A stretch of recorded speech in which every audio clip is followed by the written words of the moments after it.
The stew was gone before Jacob Marrow finished his first bowl, and he had already asked the tavern girl to bring him a second before he realized what he had just done. "Whoever made this," he said, "deserves a raise." The serving girl, a thin woman named Bess with flour on her apron, only laughed and refilled his coffee. "Ain't for me to say, mister. Kitchen keeps to itself around here." Jacob had ridden 2 days from his spread outside Millbrook, Wyoming, in the summer of 1881, chasing a rumor about a bull for sale that turned out to be lame in the left foreleg and not worth the dust he'd eaten getting there.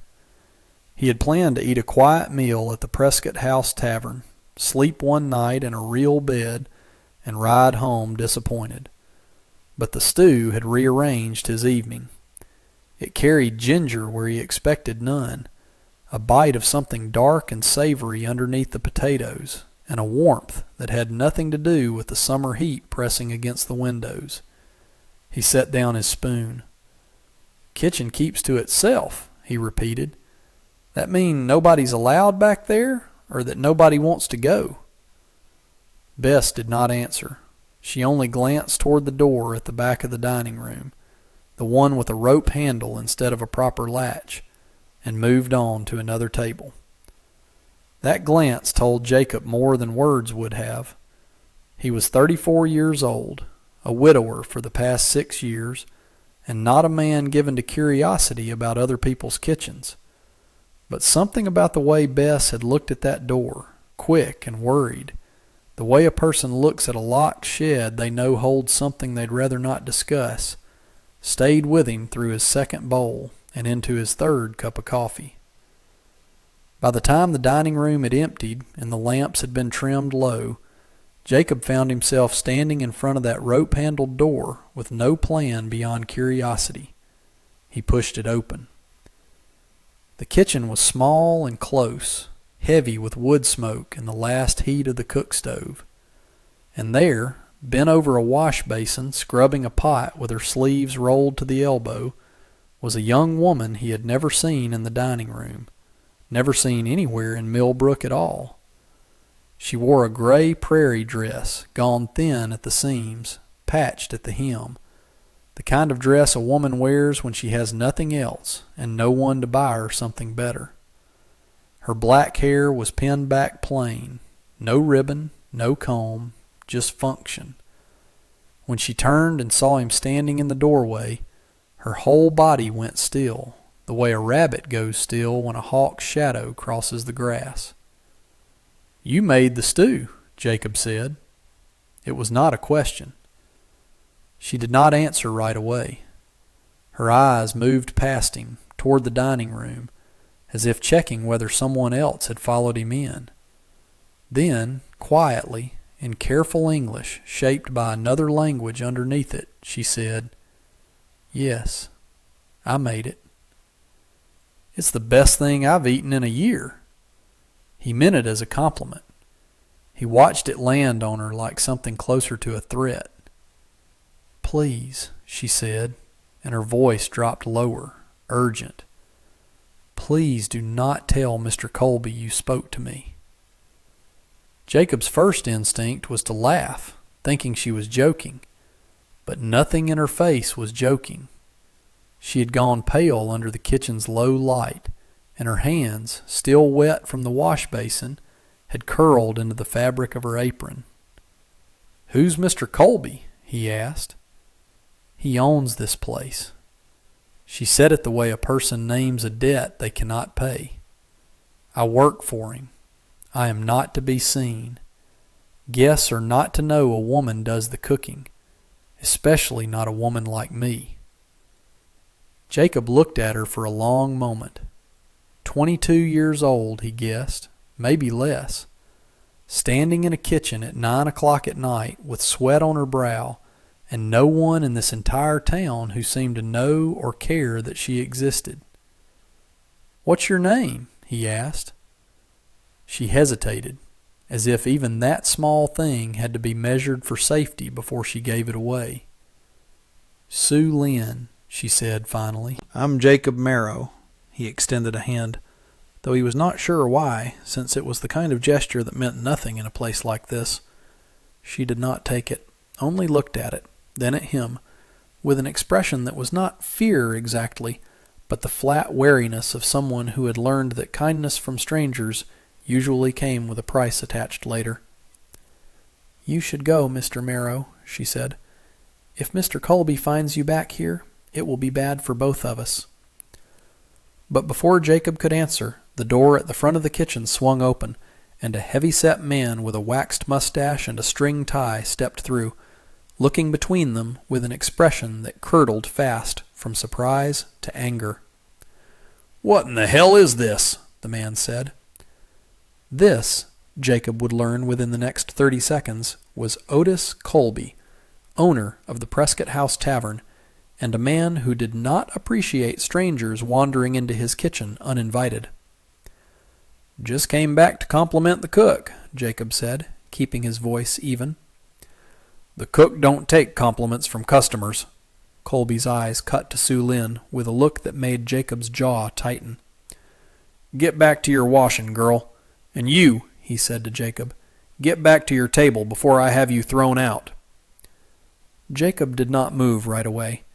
He looked at Sue Lynn one more time, saw the way she had shrunk half an inch smaller under Colby's voice, saw her hands go still in the wash basin like a creature waiting for a storm to pass over. "I'll go," he said, "but I meant what I said about the stew." He left through the rope-handled door, but he did not go back to his table. He walked straight out the front door of the Prescott house into the warm dark of the summer night, and he stood on the boardwalk for a long while, turning something over in his mind that he could not yet name.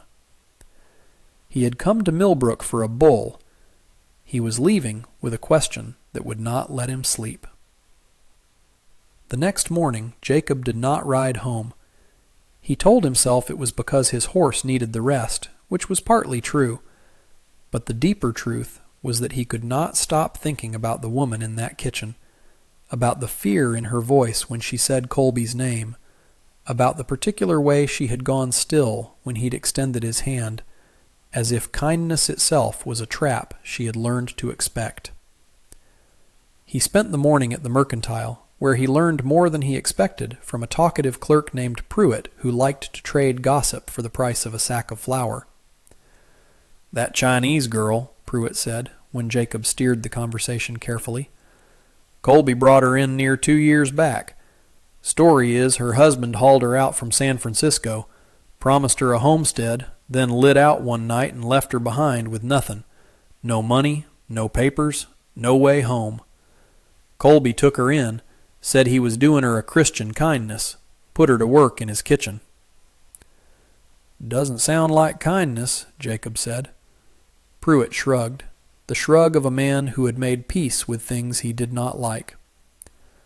"Colby don't let her out in daylight much. Keeps her in that kitchen from before sunup till after the last supper's served. Pays her in a room and scraps, far as anybody can tell. Ain't my business, and it ain't yours either, if you don't mind me saying so, mister." But it had become Jacob's business the moment Sue Lynn had asked him not to tell Colby he'd spoken to her. He rode past the Prescott house 3 times that day, telling himself each time he was only passing through, and each time he found some reason to linger. On the 3rd pass, he saw Sue Lynn through the kitchen window, hauling a bucket of water nearly as tall as her own knee, her arms trembling with the effort, no one offering to help. Something in Jacob's chest went cold and hard, the way water goes to ice. He tied his horse and walked around to the back of the tavern, to the same rope-handled door. Sue Lynn startled when she saw him, glancing past him again, the same fearful check for Colby's shadow. "You should not be here," she said. "I know," Jacob said. "I'm here anyway." "Mr. Colby will see you." "Let him." Something in his tone made her pause. She set down the water bucket, wiped her hands on her apron, and studied him with an expression that was not quite trust, but was no longer pure fear either. "Why do you keep coming back?" she asked. Jacob considered the question honestly before he answered it, because he did not entirely know the answer himself. "Because nobody in this town seems to see you," he said, "and I can't stop thinking that's wrong." For the first time since he had met her, something in her face softened, just slightly, like a crack of light through a shuttered window. "You are a strange man, Mr. Marrow." "Jacob," he said. "Just Jacob." She almost smiled. Almost. That was the moment Otis Colby's voice cracked through the kitchen door like a whip. "I told you to stay away from her." Jacob turned to face him, unhurried. "I came to buy a jar of preserves. Didn't realize that was a crime in your establishment." Colby's mustache twitched with the effort of controlling his temper in front of a paying customer. "We don't sell preserves." "Then I'll buy something else." Jacob reached into his pocket and set $2 silver on the counter, more than double what any item in that kitchen was worth. "For the trouble." Colby stared at the coins, torn between greed and suspicion. Greed won, as Jacob had gambled it would. He scooped up the money and grunted something that might have been permission or might have been a warning, and stalked back toward the dining room. When he was gone, Sue Lynn looked at Jacob with something between disbelief and something else, something warmer, something she did not yet have a name for either. "You should not spend money to protect me," she said. "I am not your concern." "Maybe not," Jacob said, "but I intend to make you one anyway." He left before she could argue, but the seed of something had been planted between them that neither could yet name, and neither could yet stop. 3 days later, the danger that had been circling Sue Lynn's life finally showed its teeth in a way that could not be ignored by anyone in Millbrook. It began with a fire. Not in the tavern itself, but in the small woodshed behind it where Sue Lynn slept.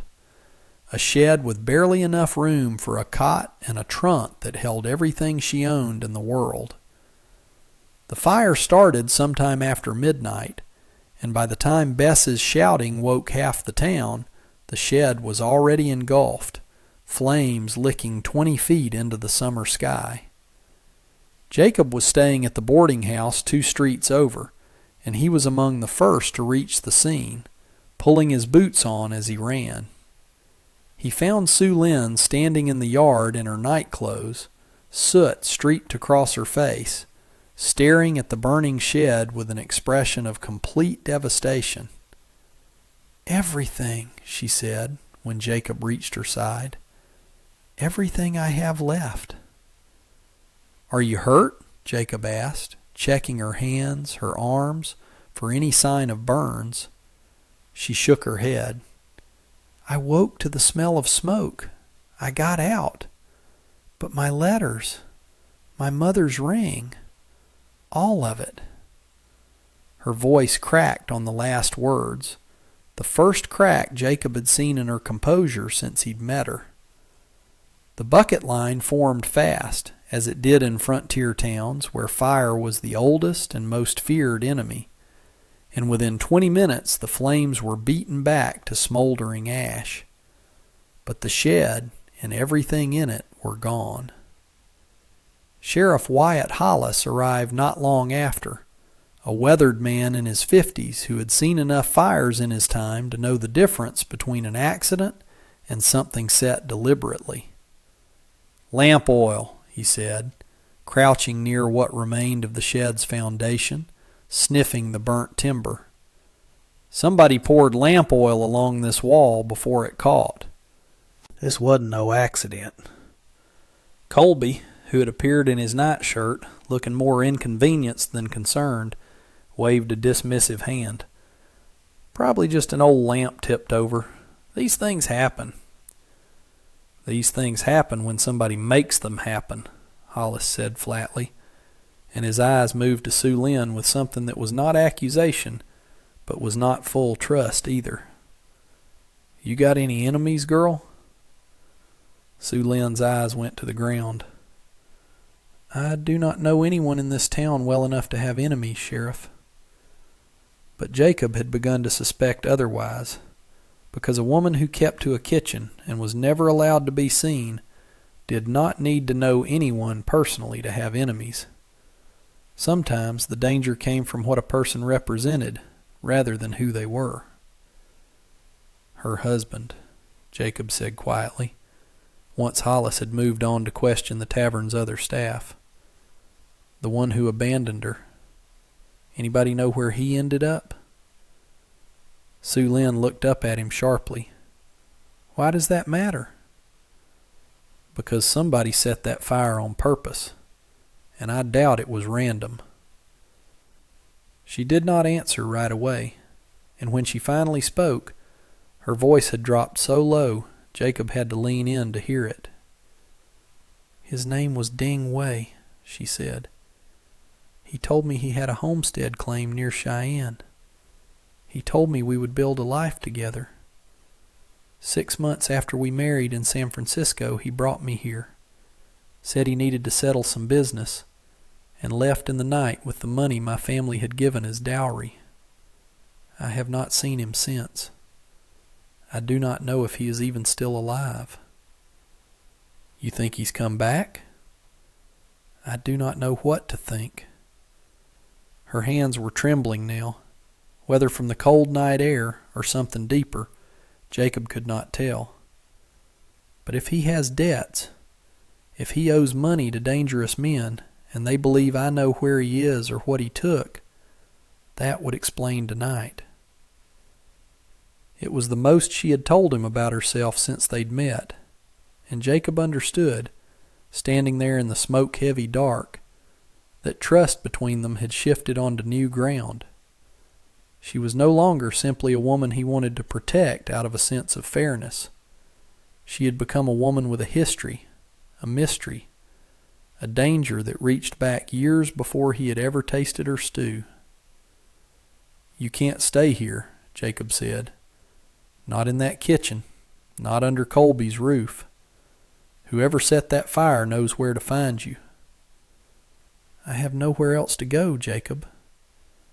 It was the first time she had used his given name without the formal title, and something in the way she said it, small and honest and afraid, settled into his chest like a stone dropped into still water.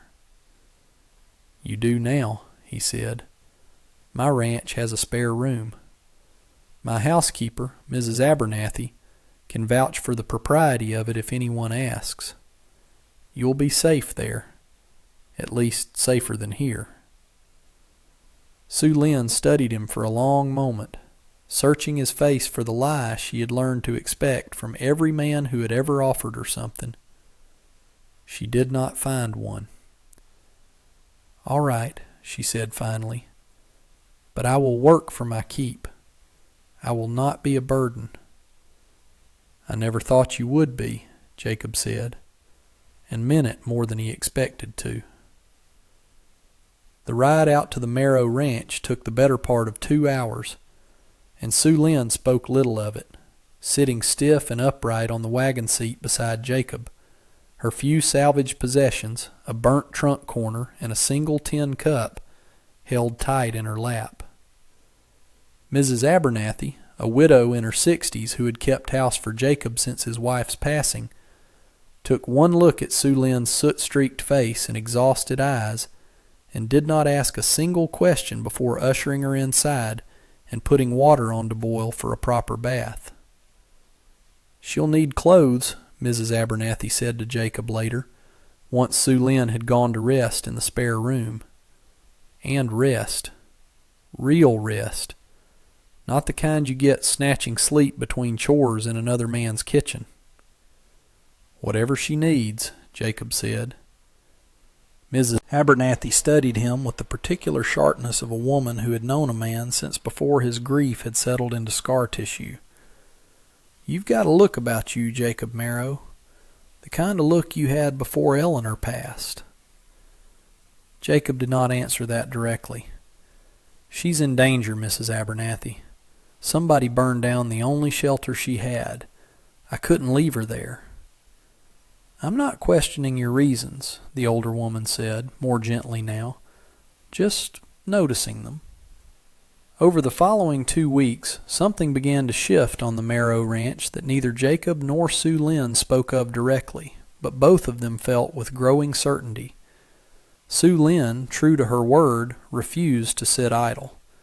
She took over the kitchen entirely within days, and the ranch hands, 3 weathered men who had worked for Jacob since before his wife's death, began finding reasons to linger near the house at mealtimes that had nothing to do with hunger, and everything to do with the quality of food now coming out of that kitchen.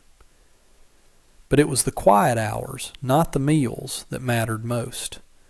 In the evenings, after the chores were done and Mrs. Abernathy had retired, Jacob and Sue Lynn often found themselves on the porch together, watching the sun go down over the western ridge, saying little at first, then saying more as the weeks passed. "Tell me about Eleanor," Sue Lynn said one evening, the question arriving without warning. Jacob was quiet for a moment. "She died of fever 6 years back. We'd been married 4 years. No children." He paused, the old grief surfacing briefly before settling back into its familiar place. "I stopped expecting to feel much of anything again after that." "And now?" Sue Lynn asked, her voice careful, as if she were testing the strength of ice before stepping onto it. Jacob looked at her, really looked at her, in the fading orange light. "Now I'm not so sure anymore." She did not answer that directly, but she did not look away either, and something passed between them in the silence that was heavier and more honest than any words could have carried. It was 3 days later that the second danger arrived, larger and more dangerous than the first. A man rode into the Marrow Ranch just past noon, dressed well for a stranger in frontier territory, his horse lathered from hard riding.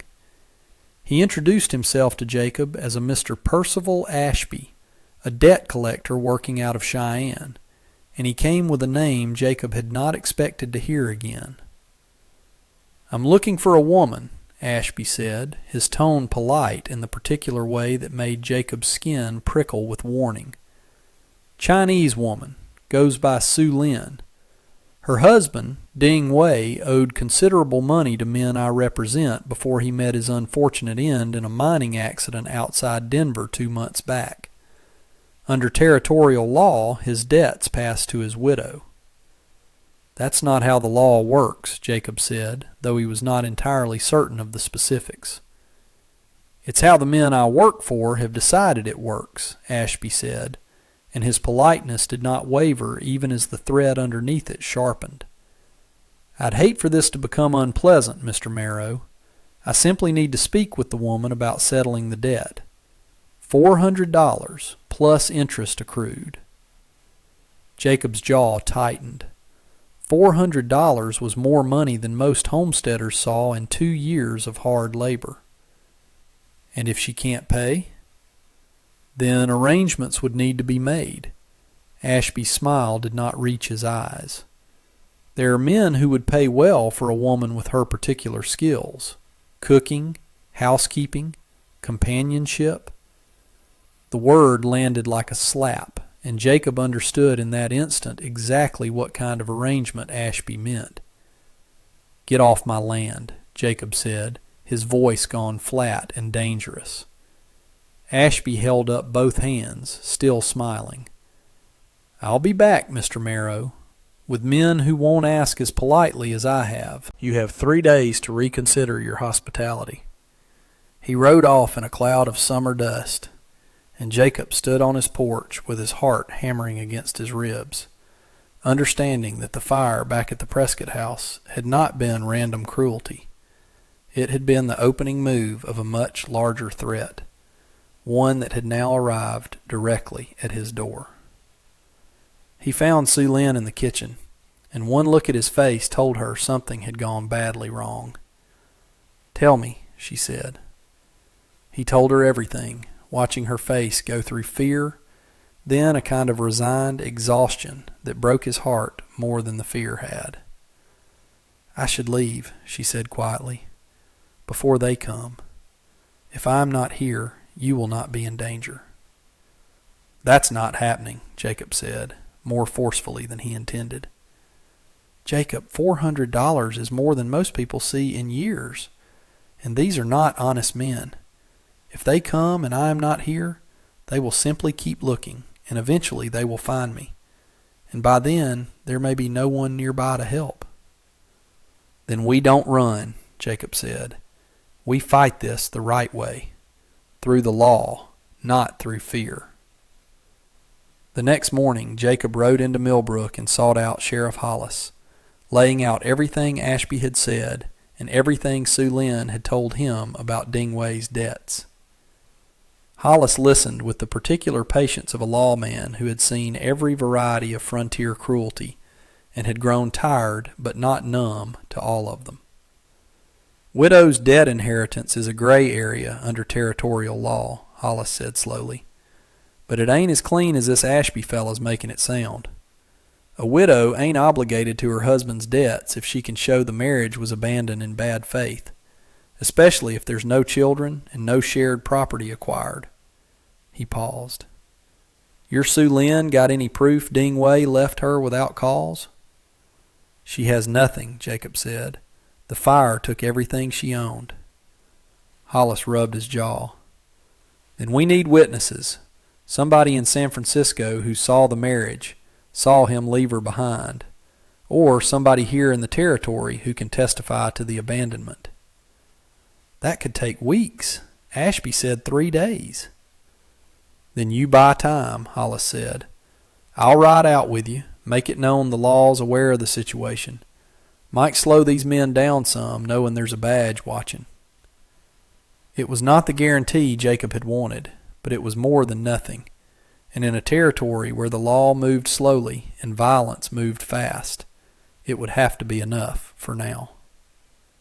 That night, Jacob and Sue Lynn sat together on the porch long after Mrs. Abernathy had gone to bed, the summer air thick with the smell of dry grass and distant rain that had not yet arrived. "I am afraid," Sue Lynn admitted, the words coming harder to her than Jacob suspected any confession ever had. "Not just of Ashby's men, of what it means that my life has become a debt to be collected, like I am no different from a horse or a plow." "You're not a debt," Jacob said. "You're not property. Whatever that man says, whatever law he's twisting to fit his purposes, that's not who you are." "Then who am I, Jacob?" Her voice was raw now, stripped of the careful composure she had worn like armor since the day he'd met her. "A wife abandoned by her husband. A cook hidden in another man's kitchen. A stranger in a country that does not want me and cannot send me home." Jacob reached over and took her hand, the first time he had done so, and she did not pull away. "You're the woman who makes the best stew I've ever tasted," he said quietly. "You're the woman who scrubbed pots until midnight and never once complained where anyone could hear you. You're the woman who walked out of a burning shed with nothing and still worried more about being a burden to me than about what you'd lost." He paused, choosing his next words with more care than he had chosen anything in years. "And you're the woman I don't want to lose, Sue Lynn." Not to Ashby, not to Colby, not to anyone. She looked at him for a long moment, her dark eyes searching his face in the moonlight, and whatever she found there seemed to settle something in her that had been unsettled for a very long time. "I did not expect to feel safe again," she said softly. "Not after everything." "You don't have to feel safe alone anymore," Jacob said. He did not kiss her that night, understanding instinctively that the moment called for patience rather than urgency, but something between them had shifted permanently, a foundation laid beneath the fear that neither Ashby nor Colby nor any debt collector could easily dislodge. The 3 days Ashby had promised stretched into 5, and Jacob began to hope the threat had passed, that perhaps Ashby's employers had found easier prey elsewhere. He was wrong. They came on the 6th day, 3 riders in the late afternoon heat, Ashby among them alongside 2 men whose faces carried the particular hardness of hired violence. Jacob was in the barn when he heard the horses, and he emerged to find them already dismounted in his yard, standing between him and the house where Sue Lynn waited. "Mr. Marrow," Ashby said, his politeness worn thinner now, frayed at the edges, "I did warn you these gentlemen would not be as patient as myself." "The sheriff knows you're here," Jacob said. "He'll be riding out within the hour." "By which time," Ashby said, "our business will already be concluded." One of the hired men, a broad-shouldered figure with a scar cutting through his eyebrow, stepped forward with a hand resting deliberately on the pistol at his hip. "We ain't here to argue law, rancher. We're here for the woman. You hand her over peaceful, or we take her the other way." Jacob's mind raced through every option available to him, the shotgun in the barn too far to reach without being shot first, no way to signal for help before violence found him.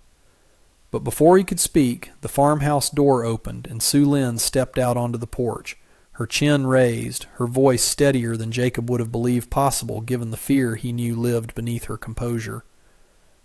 "I am Sue Lynn," she said. "You were looking for me." "Sue Lynn, get back inside," Jacob said sharply. But she did not move, and something in her stillness commanded even the hired men's attention.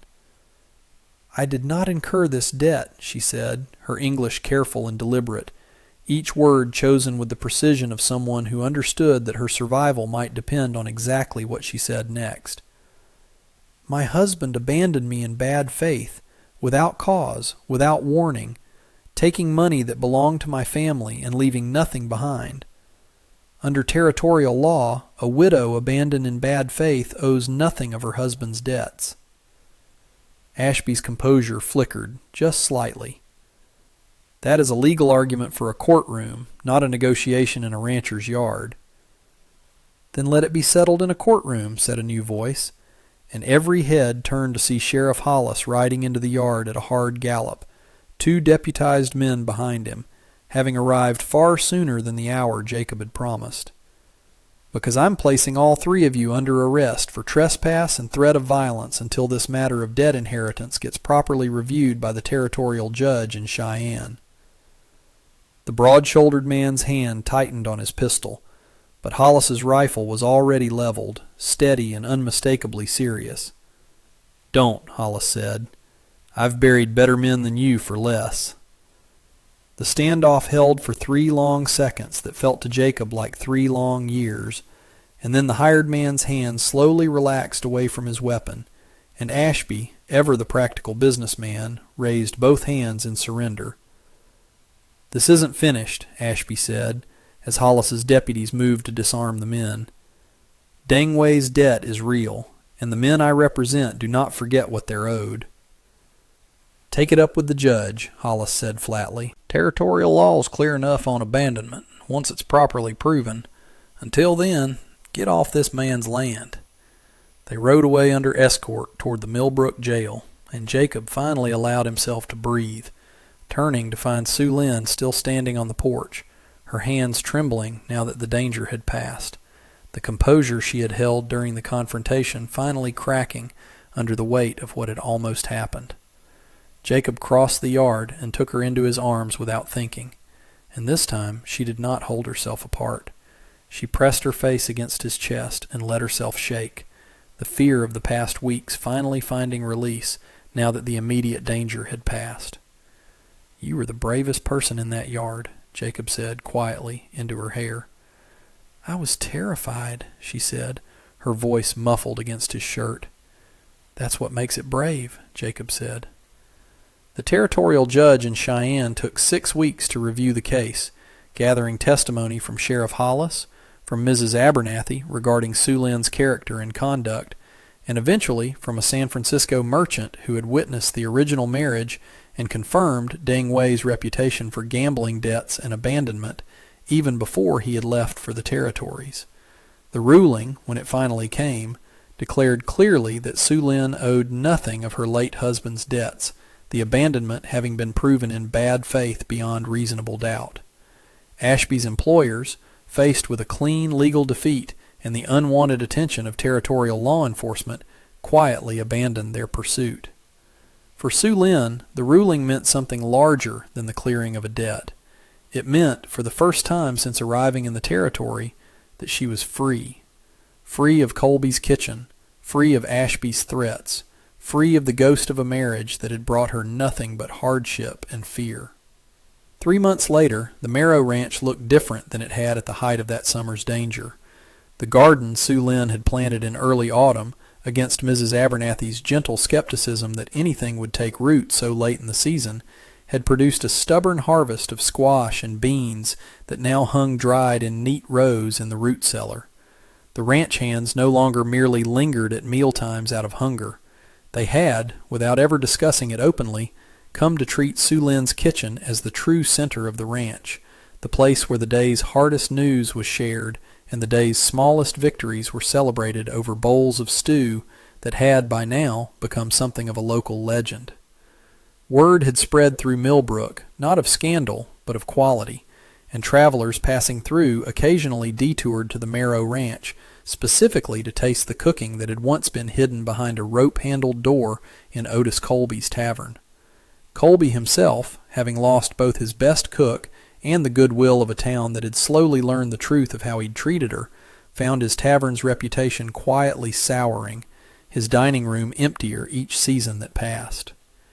Jacob and Su Lin married in the small Millbrook church that October, a modest ceremony attended by Mrs. Abernathy, the ranch hands, Sheriff Hollis, and a handful of townsfolk who had come, in the months since the standoff in Jacob's yard, to see Su Lin not as a stranger to be hidden away, but as a woman of evident character who had endured more than most and emerged with her dignity fully intact. Standing on the porch that evening after the small celebration had wound down, Jacob watched Su Lin looking out over the ranch that was now, in every meaningful sense, hers as much as his. "You once told me you had nowhere left to go," Jacob said. Su Lin turned to him, the fear that had once lived permanently behind her eyes now replaced with something steadier, something that looked, more than anything, like belonging. "I remember," she said. "I'd like to think you found somewhere now." She smiled. The same small crack of light he had first glimpsed weeks into their acquaintance, now grown into something full and unguarded. "I found more than somewhere, Jacob. I found someone who saw me when the rest of the world had decided I wasn't worth seeing at all." They stood together as the sun went down over the western ridge, the same view they had shared on so many uncertain evenings that summer, except now the uncertainty had settled into something solid, something earned through fire and fear and the slow accumulation of trust that neither of them had expected to find again. Sometimes the most important thing a person can do is open a door they were never invited through and find out who's been cooking on the other side. And that brings us to the end of this one. If you stayed with me all the way through, thank you. Stories like this one only get told because folks like you sit down and listen. If you liked what you heard, go ahead and hit that like button. And if you want more stories from the old frontier, subscribe so you don't miss the next one. Until then, take care of yourself, and thanks again for being here.